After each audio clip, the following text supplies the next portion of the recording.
Hello students, हम science के lesson number 1 के क्लास 10th के रासायनिक अभिक्रिया एवं समीकरण के जो इन टेक्स्ट क्वेश्चन है उनकी बात करेंगे। ठीक है, तो आप ध्यान से देखिएगा। पहला क्वेश्चन है, जब लोहे की कील को कॉपर सल्फेट के विलयन में डुबोया जाता है तो विलयन का रंग क्यों बदल जाता है? इसका आंसर है कॉपर सल्फेट का विलयन नीले रंग का होता है। यानी कि क्या है बेटा कि कॉपर सल्फेट का जो विलयन है उसका रंग कैसा होता है? नीला। जब आप लोहे की कील को नीले रंग के विलयन में डालते हैं, ऐसे ये नीले रंग का विलयन है,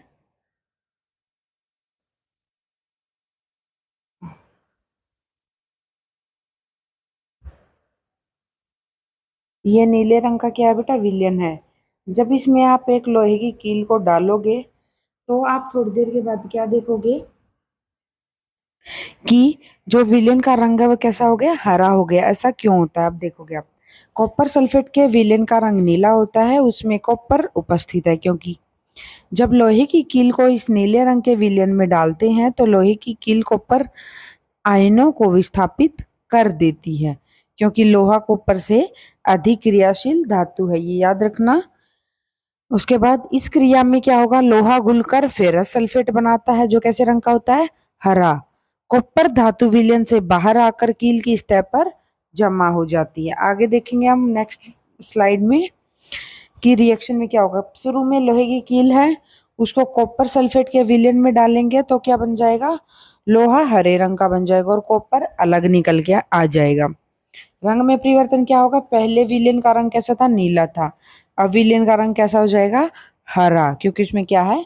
फेरस सल्फेट है। ठीक है, आई थिंक पहला क्वेश्चन आपको क्लियर हो गया होगा।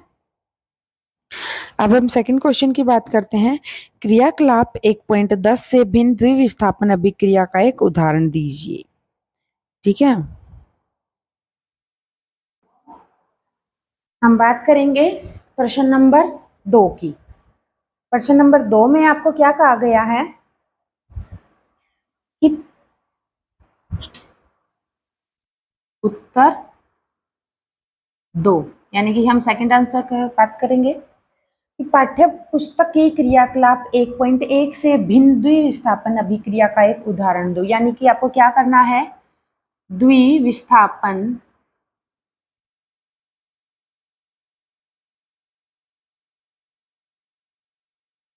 द्विविस्थापन अभिक्रिया है जो आपको उसका उदाहरण देना है।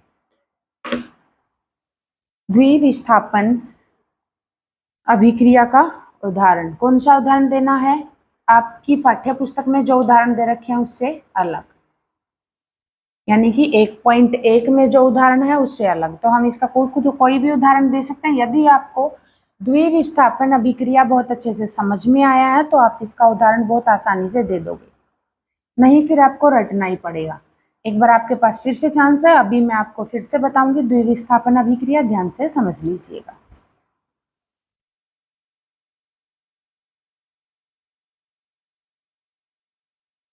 तो हम क्या, AgNO3,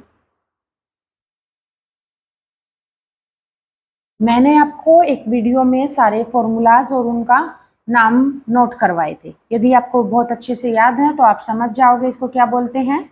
AgNO3 को सिल्वर नाइट्रेट। जब सिल्वर नाइट्रेट की NaCl के साथ अभिक्रिया होगी तो क्या बनेगा?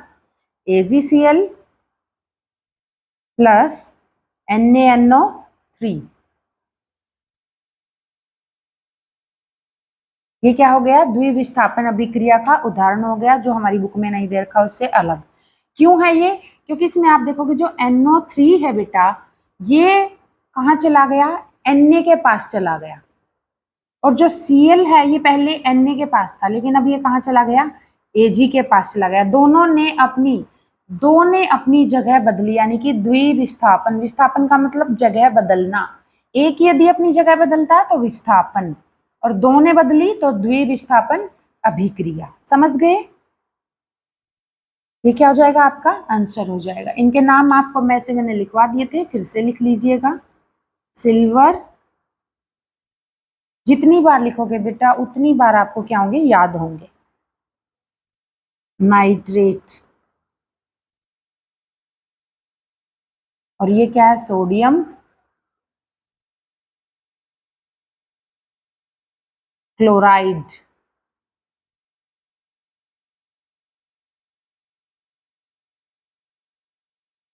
Sodium chloride, silver nitrate. AgCl को क्या बोलते हैं? Silver chloride.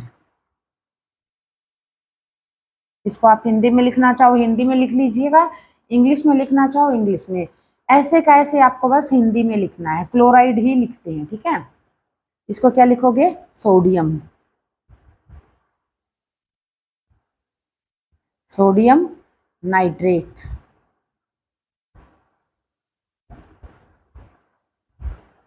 समझ गए?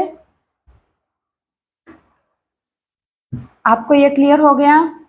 द्विविस्थापन अभिक्रिया किसे कहते हैं? जब दो विस्थापन हो। विस्थापन किसे कहते हैं? जब कोई अपनी जगह बदले। और द्विविस्थापन का ये कौन सा उदाहरण है जो हमारी बुक में नहीं दे रखा, ठीक है।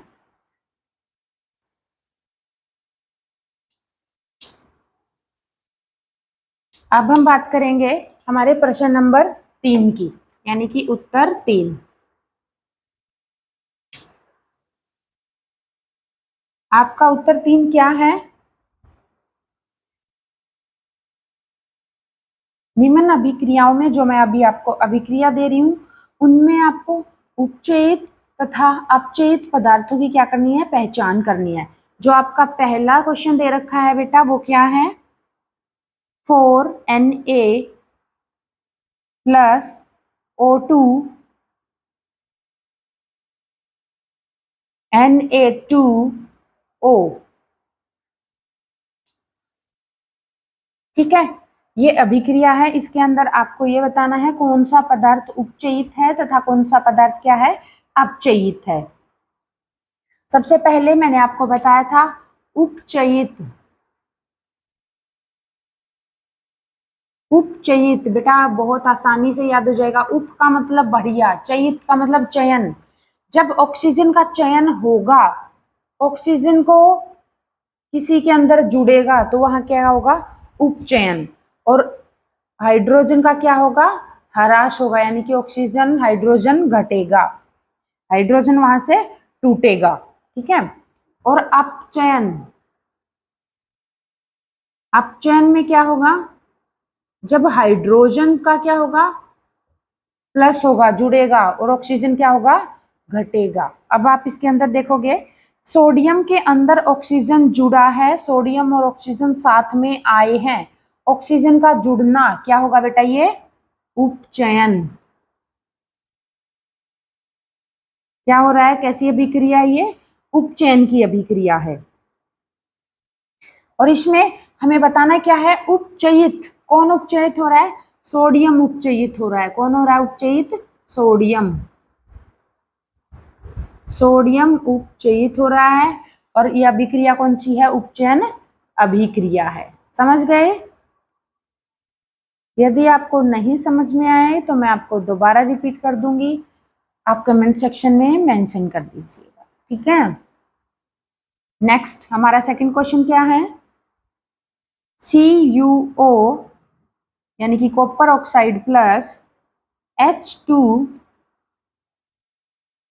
जुड़ के क्या बनाएगा? Cu प्लस H2O लिक्विड, ठीक है।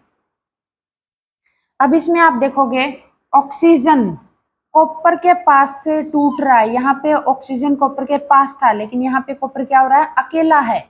ऑक्सीजन का टूट गया तो कॉपर क्या होगा? इसमें अपचयित। क्या होगा? अपचयित होगा। Cu को क्या होगा? अपचयित, यानी कि जिसके अपचयित होगा। क्यों? जिसके पास से ऑक्सीजन जाता है वो क्या होता है? अपचयित। और जिसके पास जाता है, जैसे हाइड्रोजन के पास गया है, तो हाइड्रोजन क्या होगा? उपचयित। क्या होगा? उपचयित। याद रखना, जिसके पास ऑक्सीजन जाएगा वो उपचयित, जिसके पास से ऑक्सीजन जिसको छोड़ के जाएगा वो क्या होगा? अपचयित, ठीक है, आई थिंक ये क्वेश्चन आपको क्लियर है, कौन सा उपचयित हो रहा है और कौन सा अपचयित हो रहा है। ठीक है, थैंक यू स्टूडेंट्स। यदि आपको इन दोनों क्वेश्चंस में कोई भी डाउट है, तीनों क्वेश्चंस में सॉरी, तो आप मेरे से पूछ लीजिएगा। बार बार पूरी वीडियो में मैं यही रिपीट कर रही हूँ, यदि आपको कोई भी डाउट है तो आप क्लियर कर लीजिएगा और चैनल को सब्सक्राइब कर दीजिएगा, लाइक कर दीजिएगा और शेयर कर दीजिएगा। Thank you.